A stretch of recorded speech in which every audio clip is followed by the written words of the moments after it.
उत्तर पश्चिम का शिनजियांग प्रांत हजारों साल पुराना इतिहास, कई साम्राज्यों का गवाह और दुनिया के सबसे बड़े मानवाधिकार उल्लंघन मामलों में से एक का सबसे बड़ा शिकार।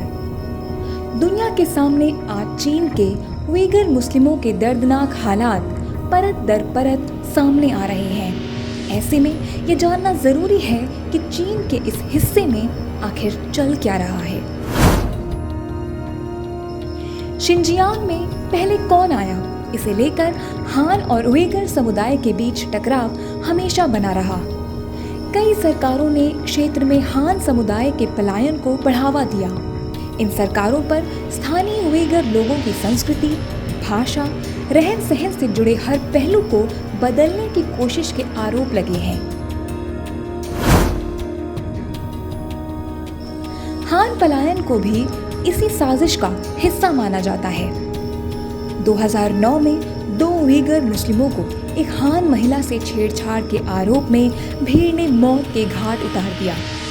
इस घटना की जांच की मांग लेकर उइगर समुदाय सड़कों पर उतर आया और देखते ही देखते विरोध प्रदर्शन दंगों में तब्दील हो गए। इनमें करीब 200 लोगों की मौत हो गई। इनमें से ज्यादातर हान समुदाय के थे। दंगे किसने भड़काए, इसे लेकर दोनों पक्ष एक दूसरे पर आरोप मढ़ते आए हैं, लेकिन वहां से लगी आग आज भी ठंडी नहीं हुई है।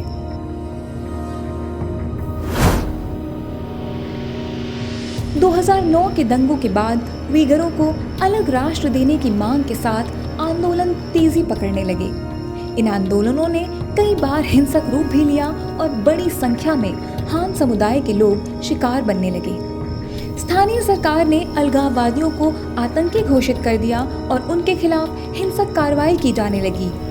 एक ओर जहां सरकार यहां अशांति के लिए अलगाववादियों को दोष देती है, तो उइगरों का कहना है कि हिंसा दरअसल सरकार की क्रूरता के जवाब में ही भड़कती है।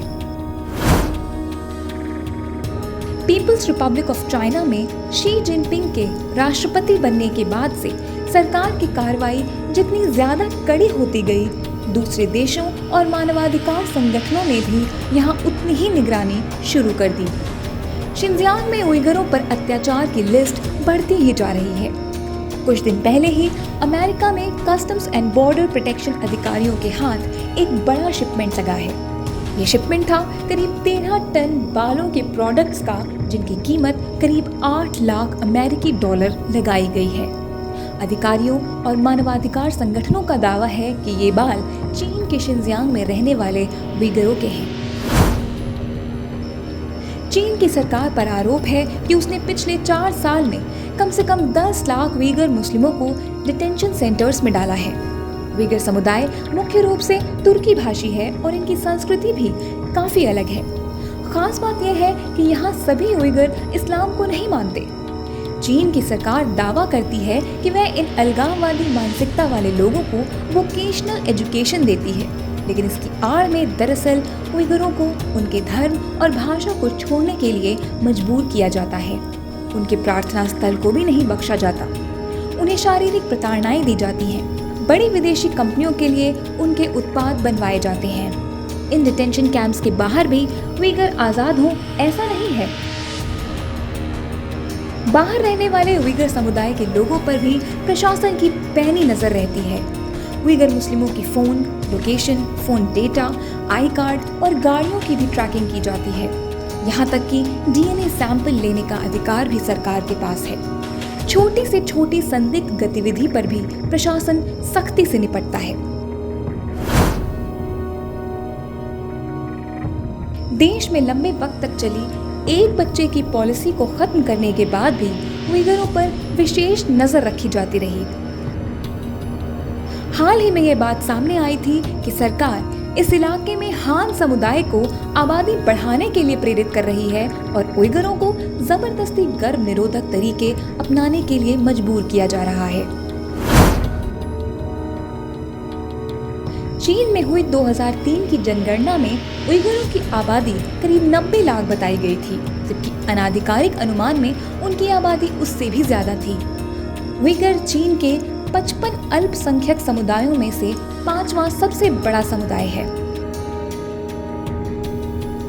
1949 से पहले तक चीन के शिनजियांग उइगर स्वायत्त क्षेत्र की कुल आबादी का 95% उइगर मुस्लिम थे, लेकिन चीन में 60 सालों के शासन के बाद अब वे सिर्फ 45% रह गए हैं। चीन सरकार इस बात से इनकार करती रही है कि उइगर यहाँ उनसे पहले से थे और वह समुदाय को सिर्फ एक अल्पसंख्यक के तौर पर देखती है, मूल निवासी के तौर पर नहीं।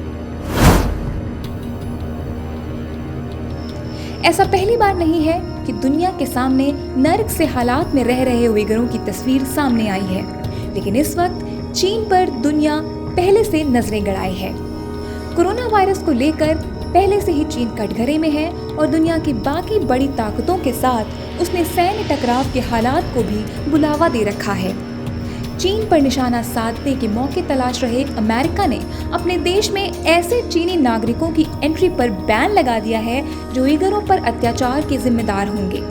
वहीं जागरूकता आंदोलन से जुड़ी एक संस्था ने उइगरों के नरसंहार, मानवाधिकार हनन और शोषण के खिलाफ इंटरनेशनल क्रिमिनल कोर्ट का दरवाजा भी खटखटाया है और ऐसी संभावना है कि चीन के राष्ट्रपति शी जिनपिंग के साथ साथ 80 लोगों से इस मामले में पूछताछ की जा सकती है। अगर ऐसा हुआ तो यह अपने आप में पहला मौका होगा।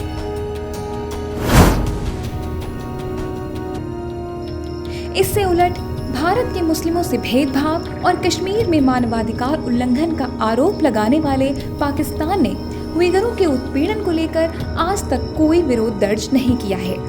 दरअसल पाकिस्तान को आर्थिक और सैन्य मदद के लिए चीन की जरूरत है और चीन को भी भारत को घेरने के लिए आए दिन पाकिस्तान की मदद लेनी पड़ती है। पाकिस्तान की तरह ही ऑर्गेनाइजेशन ऑफ इस्लामिक कोऑपरेशन के 22 देशों ने भी इस मुद्दे पर चीन का साथ दिया है, जबकि आमतौर पर ये देश मुस्लिमों के मुद्दे उठाया करते हैं। इन 22 देशों में से कुछ बहरीन, मिस्र, Iran, Iraq, Oman, Pakistan, Saudi Arab, संयुक्त अरब अमीरात, यमन और सीरिया जैसे देश शामिल हैं। ऐसे में ये देखना होगा कि क्या अंतर्राष्ट्रीय मंच पर उइगरों के इंसाफ के लिए उठ रही आवाजें उनके आंदोलन को सच में किसी मुकाम पर ले जा पाती है या विश्व की राजनीति में उठे तूफान के साथ ही ये आवाजें भी चुप्पी साध लेंगी।